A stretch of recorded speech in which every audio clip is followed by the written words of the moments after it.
Bismillahirrahmanirrahim. Assalamualaikum warahmatullahi wabarakatuh.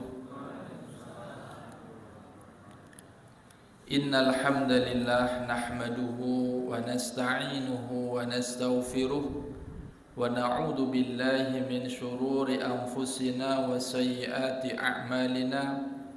May yahdihillahu fala mudilla lahu wa may yudlil fala hadiya lahu.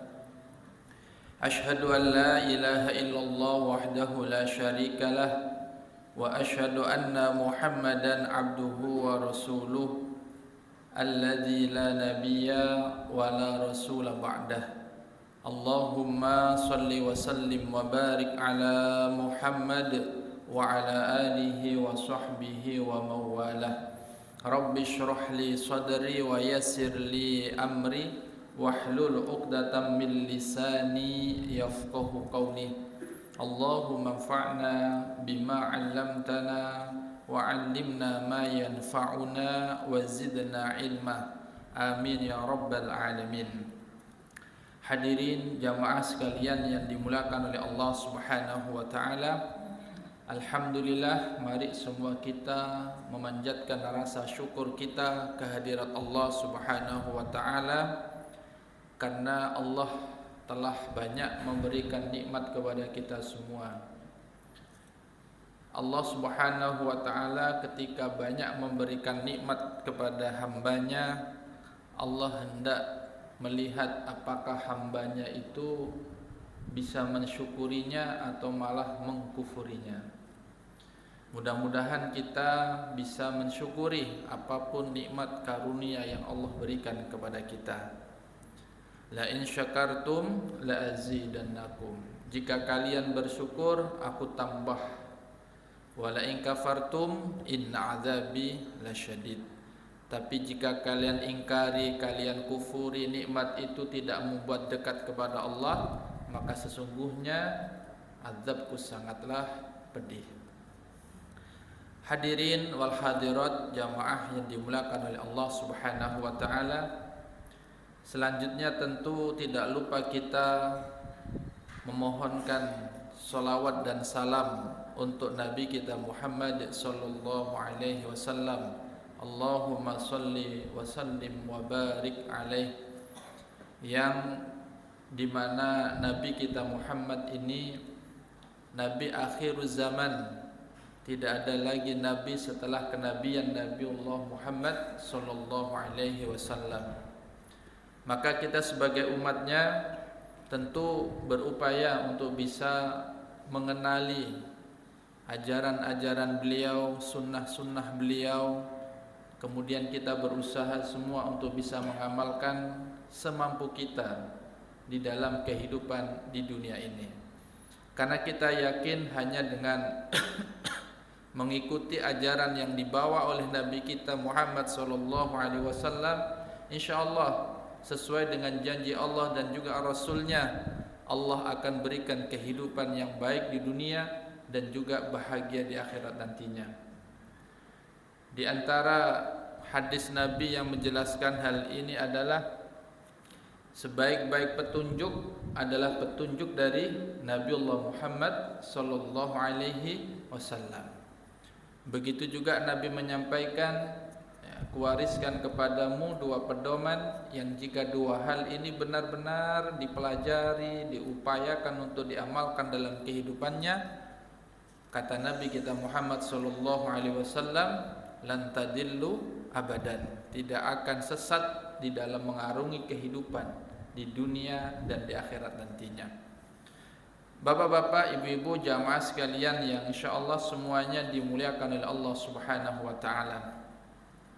Di kesempatan malam hari ini insyaallah kita akan mencoba untuk memahami salah satu perintah di dalam agama kita.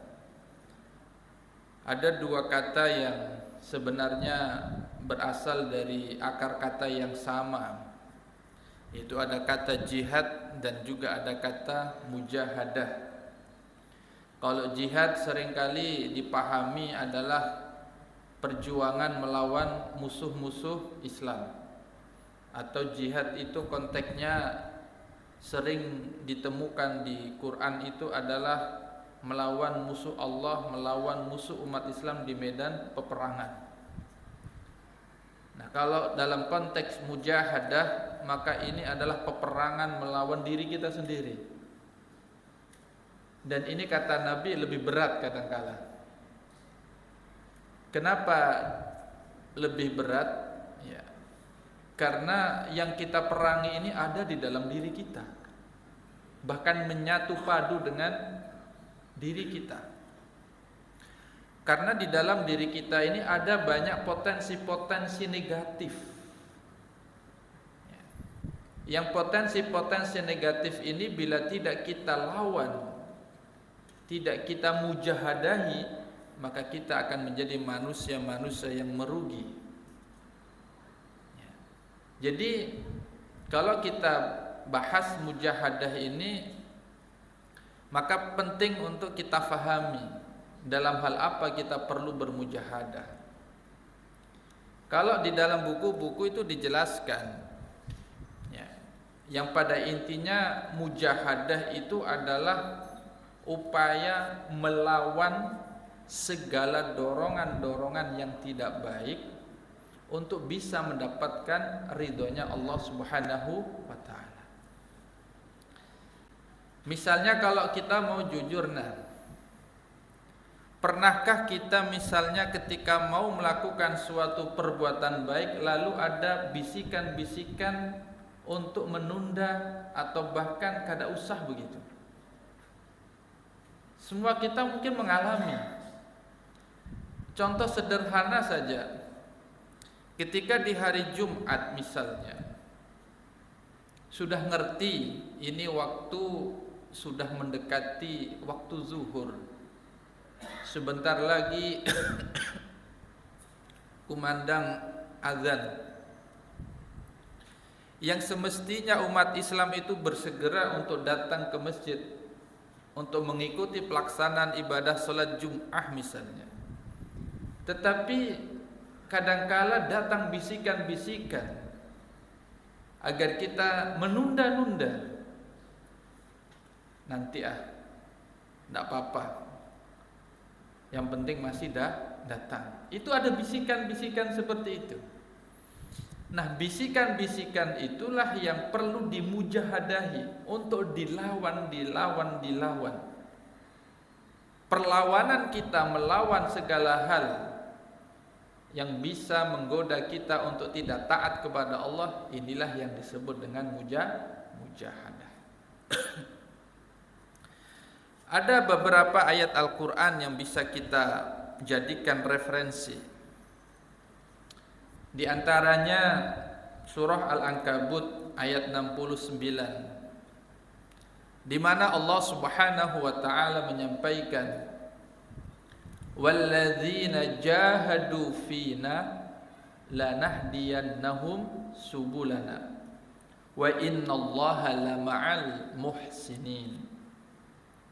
Di ayat ini Allah Subhanahu wa taala menyuruh kepada orang-orang yang beriman, walladzina jahadu, dan orang-orang yang beriman itu, walladzina jahadu, dan orang-orang yang bermujahadah, ya, bersungguh-sungguh dia untuk mendapatkan ridhonya Allah Subhanahu wa taala dengan melawan berbagai macam godaan, dengan melawan berbagai bisikan-bisikan yang tidak baik itu, lanahdiyannahum subulana, pasti aku akan berikan dia petunjuk untuk mendapatkan subulana, jalan-jalan keridhaan Allah Subhanahu wa taala.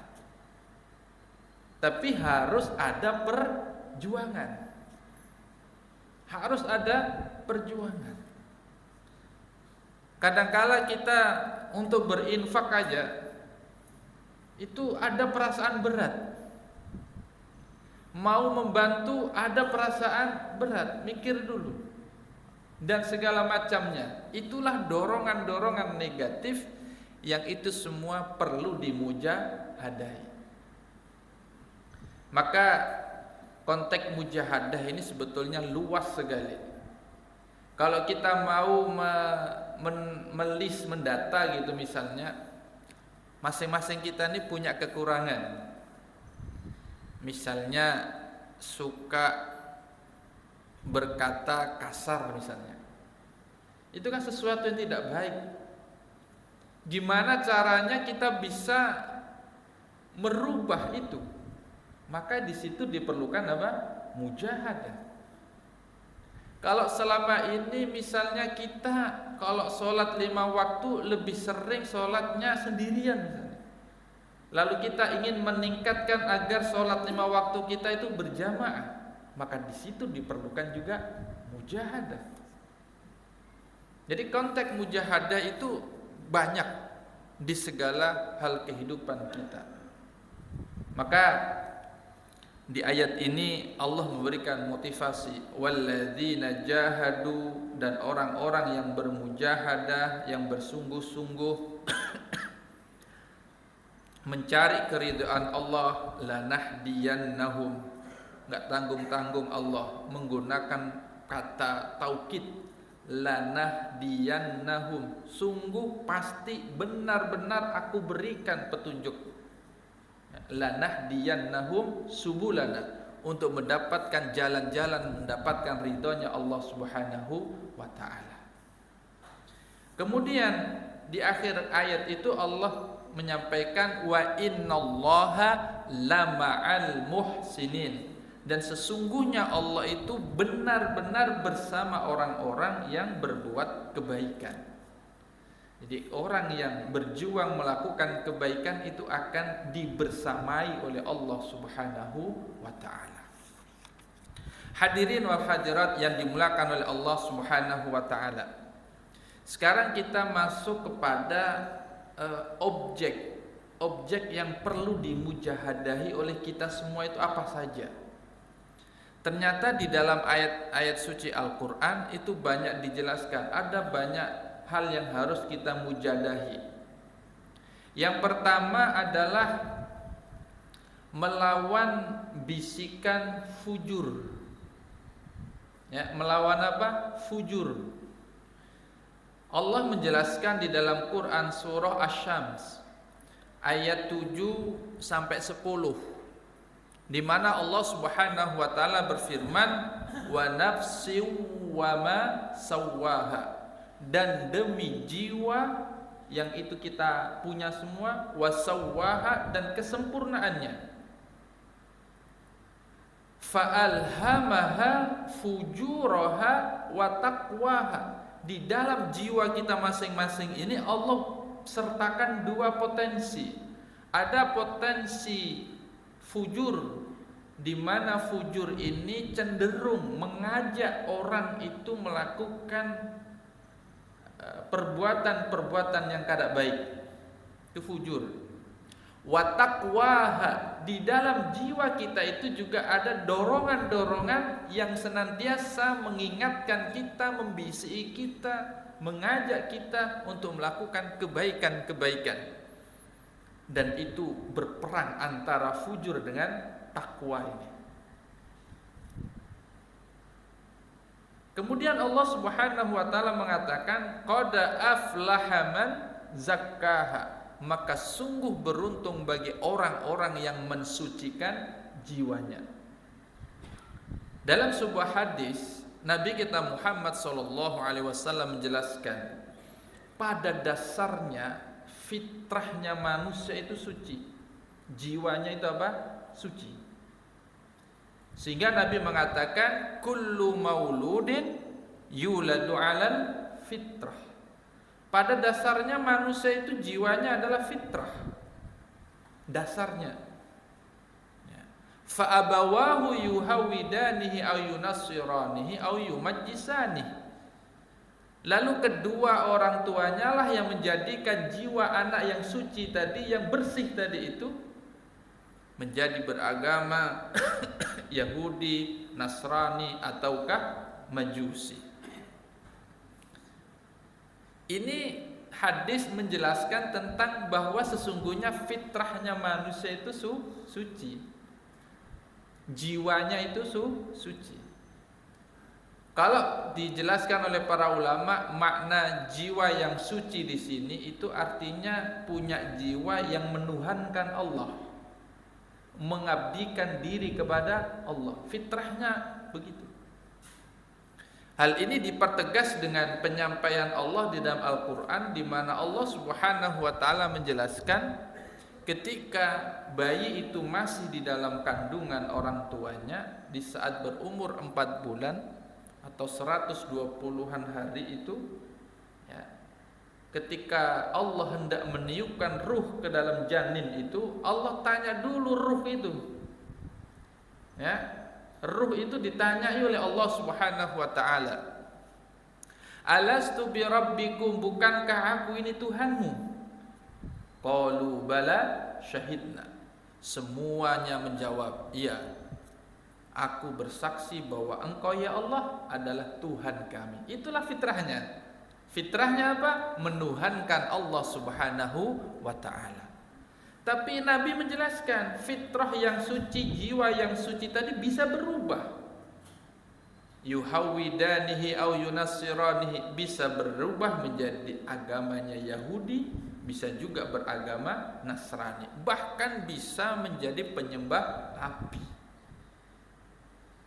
Nah, disinilah kemudian Allah menegaskan qad aflaha man zakkaha, sungguh beruntung mereka orang-orang yang senantiasa menjaga kesucian jiwanya.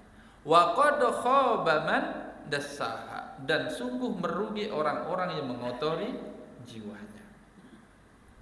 Bapak-bapak, ibu-ibu, jamaah sekalian yang dimuliakan oleh Allah Subhanahu wa Ta'ala. Nah, jadi di Quran surah Asy-Syams ini kita menemukan satu yang perlu kita lawan. Apa itu? Fujur. Potensi yang ada dalam setiap jiwa kita yang senantiasa mengajak kepada apa? Keburukan-keburukan, kemaksiatan-kemaksiatan. Inilah yang di dalam surah Yusuf ayat 53 disebut dengan nafsu ammarah, ya, sehingga dikatakan oleh Allah, innan nafsa la ammaratun bisu. Innan nafsa, sesungguhnya dalam diri manusia ini ada satu potensi jiwa nafsu yang disebut dengan ammarah bisu, ya, ammarah bisu, jiwa yang senantiasa mengajak orang menjadi melakukan perbuatan-perbuatan yang yang jelek. Itu ada. Nah, inilah yang perlu dimujahadahi, perlu dilawan.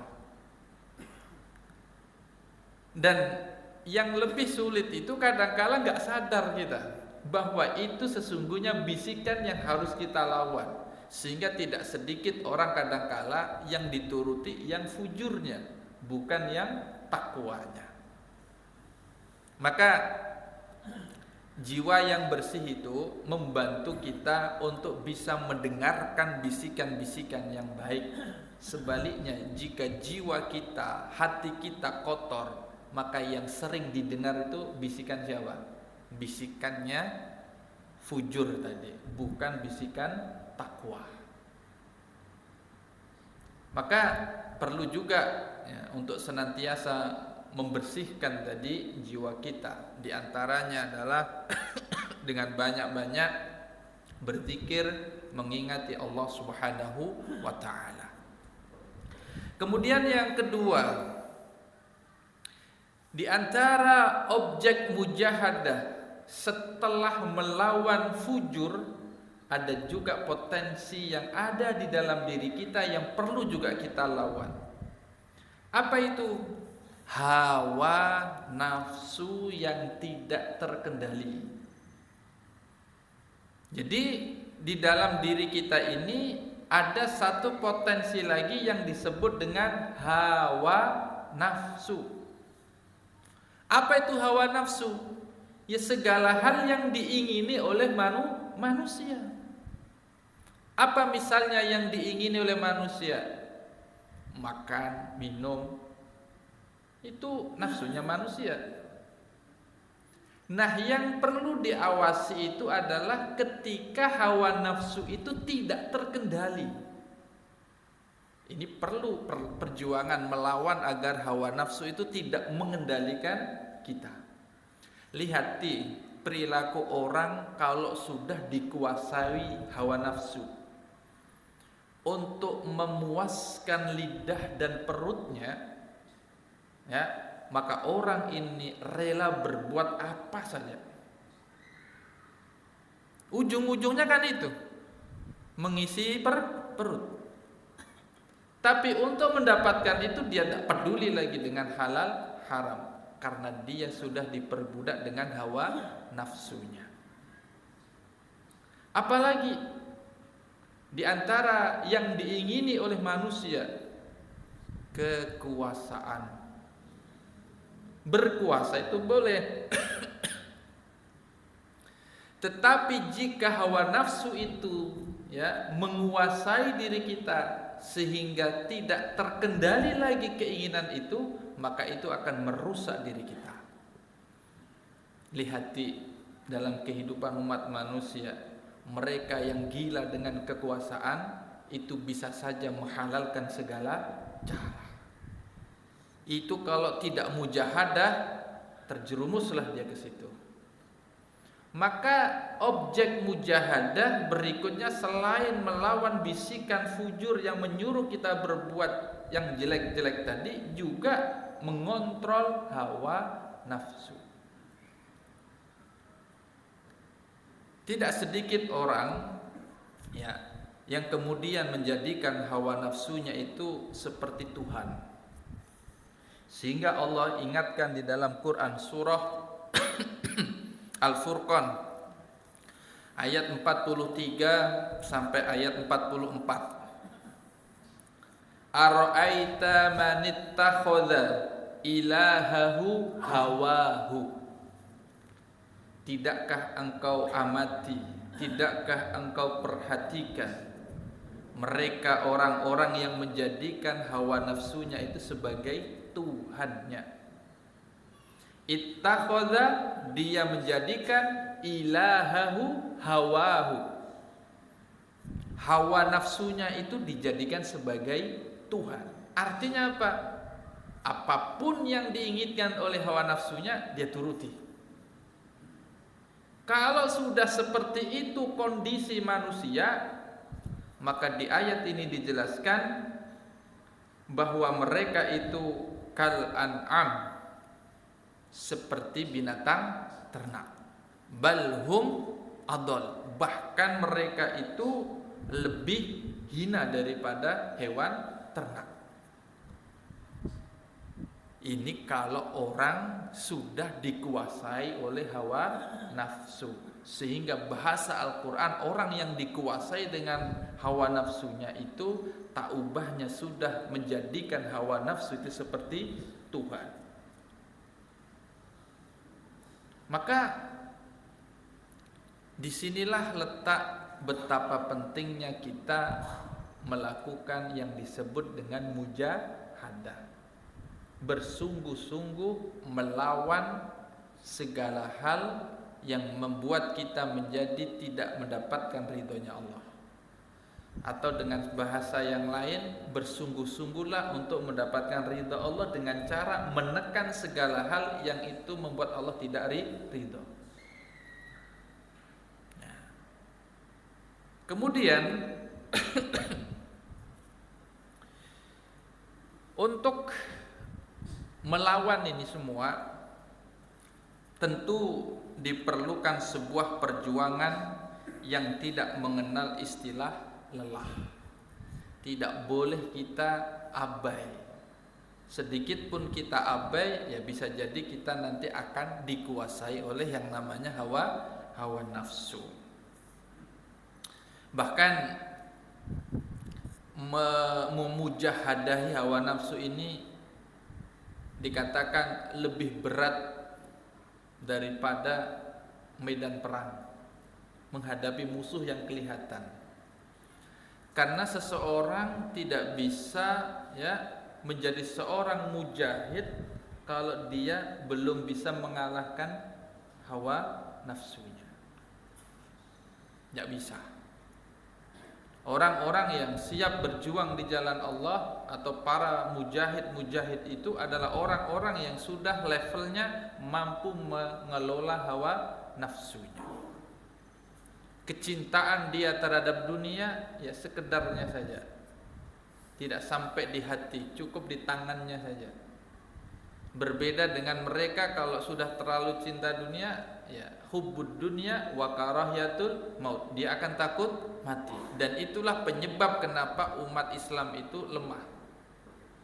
Itulah yang disebutkan Nabi dalam sebuah hadisnya, ketika Nabi menyampaikan suatu saat nanti ada satu kondisi di mana umat itu seperti makanan yang dikeroyokin dari banyak penjuru. Sahabat heran, kok bisa ya Rasulullah umat Islam diperlakukan seperti itu? Apakah umat Islam jumlahnya sedikit? Kata Nabi, bukan. Jumlah kalian banyak, tapi kekuatan kalian tidak ada, keberanian kalian tidak ada. Digambarkan Nabi umat Islam itu bagaikan buih. Buih itu nggak punya kekuatan di atas air. Air itu kemana ngalirnya dia ikut. Lalu Nabi menjelaskan di antara faktor utama kenapa itu bisa terjadi, karena umat saat itu kena penyakit apa? Wahan. Apa itu wahan? Hubbud dunya wa karahiyatul maut. Terlalu cinta dengan dunia dan takut mati. Jamaah sekalian yang dimuliakan oleh Allah Subhanahu wa taala. Sekarang yang ketiga, tadi sudah ada fujur, yang kedua ada hawa nafsu, maka yang ketiga setan. Ingat, ada musuh kita yang namanya apa? Setan. Kalau fujur, kalau nafsu itu memang menyatu dengan diri kita. Memang di dalam diri kita ini ada banyak potensi-potensi. Ada potensi baik, ada potensi buruk. Ditambah lagi ada yang namanya syaitan, di mana Allah Subhanahu wa taala dalam surah Fatir ayat 6 itu dengan tegas menjelaskan bahwa setan itu adalah musuhmu yang paling nyata. Sehingga Allah berfirman, innasyaitana lakum aduwwum mubin. Sesungguhnya setan bagi kalian itu adalah musuh yang nyata. Fattakhidhuhu aduwwa. Maka perintah Allah, jadikan setan itu menjadi musuhmu, jangan jadikan temanmu. Innama yad'u hisbahu liyakunu min ashabis sa'ir. Karena setan itu memang punya misi mencari teman sebanyak-banyaknya untuk teman dia di sa'ir, di neraka. Jadi setan itu memang tujuannya minta kepada Allah, ya Allah, karena engkau telah melaknatiku, karena engkau telah mengusirku, maka ada satu permintaanku ya Allah, berikan aku umur yang panjang. Niscaya aku akan sesatkan hamba-hambamu. Ya, maka itu janjinya siapa? Iblis. Maka diiyakan oleh Allah. Maka tentara-tentaranya iblis itu ya setan itu. Selagi masih ada kehidupan di alam dunia ini, maka setan senantiasa ada.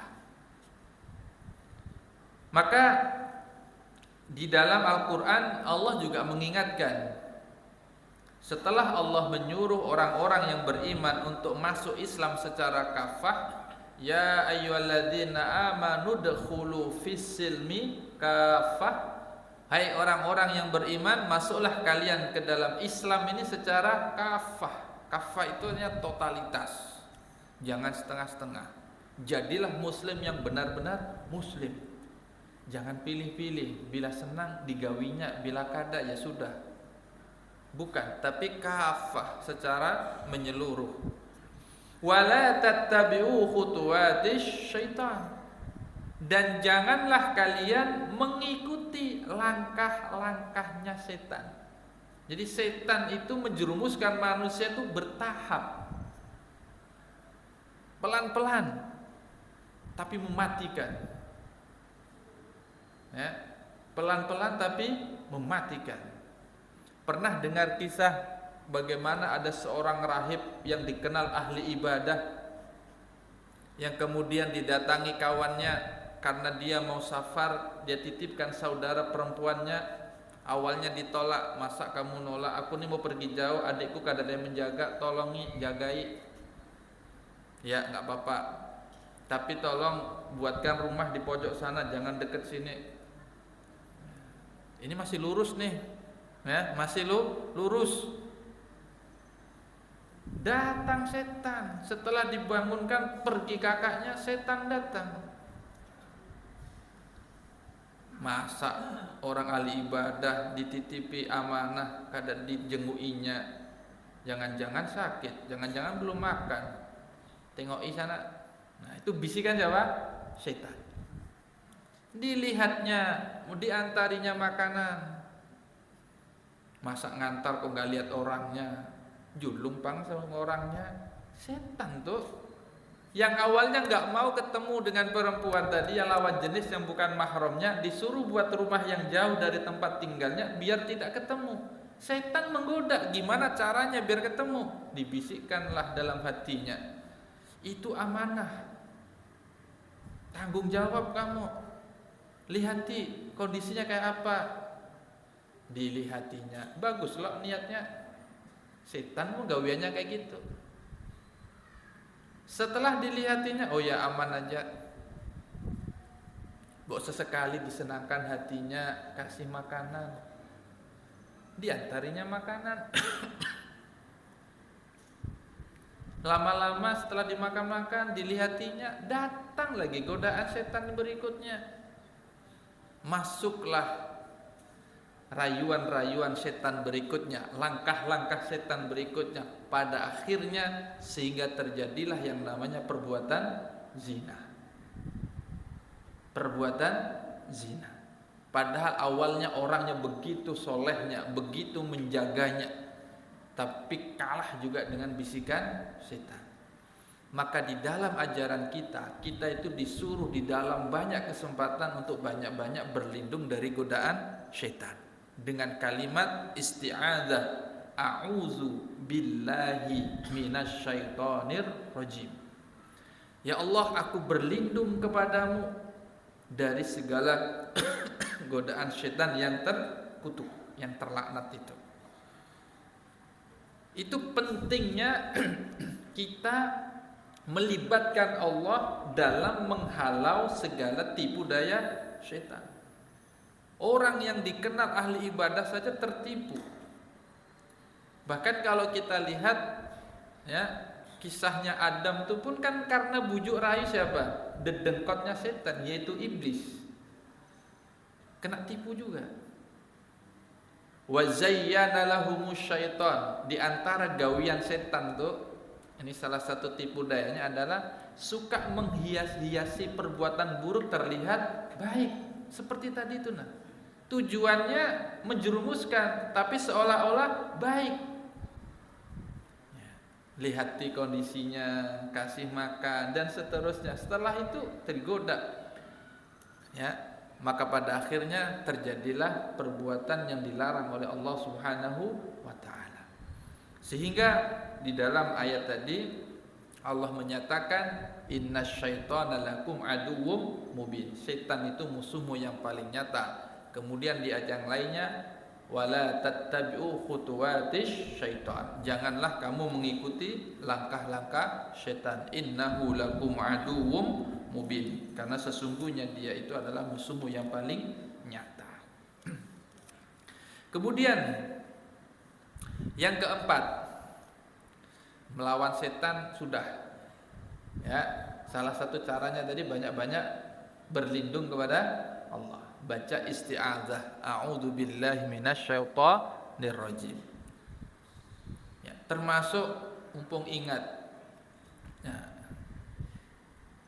di antara cara melemahkan setan itu memang dengan banyak-banyak menyebut nama Allah. Setan ini sebetulnya lemah, Pak ya. Lemah sekali. Dengar azan aja lari, terkentut-kentut dia itu. Ya. Pernah dengar hadis itu? Ketika dikumandangkan azan, setan itu kemana? Lari. Tapi setelah azan itu dikumandangkan, datang lagi. Godain yang ada dan ini, digodain. Komat, dengar nama Allah disebut lagi, lari lagi itu. Setelah itu datang lagi, ketika sholat nih, ada setan spesialis penggoda sholat, sehingga sholat kita nggak pernah khusyuk. Itu peranan siapa? Setan. Itu perlu dilawan. Nah, ulun ingin menyampaikan satu hadis di mana Rasulullah Muhammad SAW memerintahkan kepada kita umatnya, kalau sore hari menjelang maghrib, ya sudah dekat waktu maghrib, ada dua yang diperintahkan Nabi. Jangan biarkan anakmu keliaran keluar rumah, kecuali kalau hal itu sangat penting. Jangan biarkan anak dekat maghrib itu masih di luaran rumah, jangan. Ya, karena di saat itu energi setan lagi kuat-kuatnya. Kemudian ujar Nabi, kalau sore hari itu mulai tutuplah jendela-jendela, pintu-pintu, tutup. Dan satu yang diingatkan dan ditekankan oleh Nabi, saat menutup itu bacalah bismillah. Maka setan tidak bisa masuk ke dalam rumah-rumah yang pintunya, jendelanya dibentengi dengan apa? Bismillah. Sederhana. Tapi orang wah ini kada begitu.